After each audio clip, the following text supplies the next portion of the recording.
Здравейте, прекрасни души! Днес ще си говорим за, може би, най-важната и основополагаща тема в нашия живот, а именно безусловната любов. Тук е важно да се отбележи, че не говорим само за любовта към другите. Говорим за любовта към нас самите, най-напред. Живеем в свят, когато се вярва, че ако обичаш някого, ти трябва да го притежаваш, че той или тя трябва едва ли не да са точно така, както ти искаш те да бъдат. Бъркаме привързването с любов. Любовта в най-чистия си вид е свобода. Тя е безусловна, неизискваща. Тя е неочакваща. Тя е истинска и идва най-първо от нас към нас самите.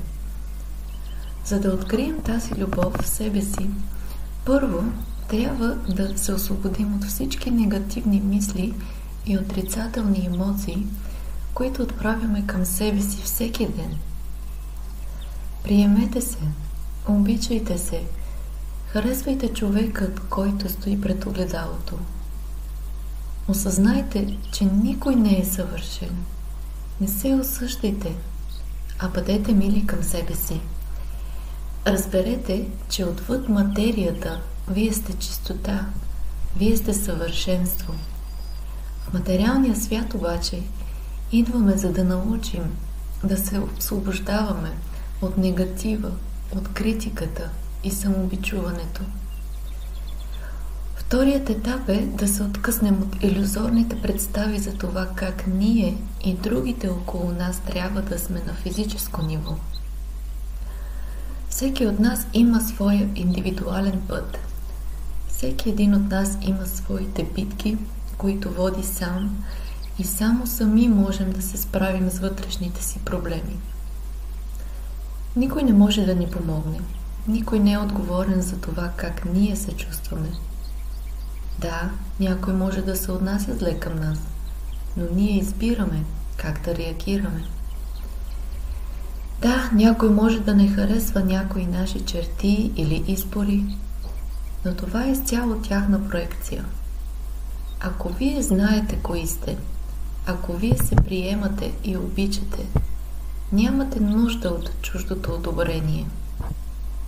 Като трето и може би най-важно, това е винаги да оставаме в свързаност с висшата енергия.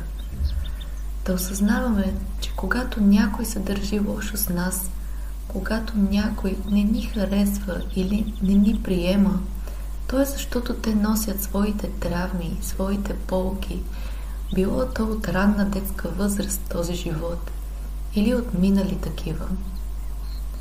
Но когато сме изпълнени с милосърдие и любов към себе си, само тогава можем да излъчваме същата тази любов и към другите.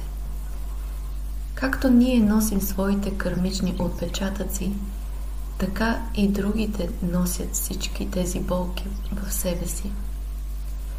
Всеки може да избере как да премине през тях. Изберете любовта, приемането и милосърдието към себе си и към другите. Казвайте си: аз съм любов. Аз разбирам и приемам себе си. Аз разбирам и приемам другите. Аз излъчвам само любов и милосърдие към мен и към другите, оставайки свързаност с висшата енергия. Бъдете и излъчвайте любовта, която сте, с много любов и осъзнатост. До скоро!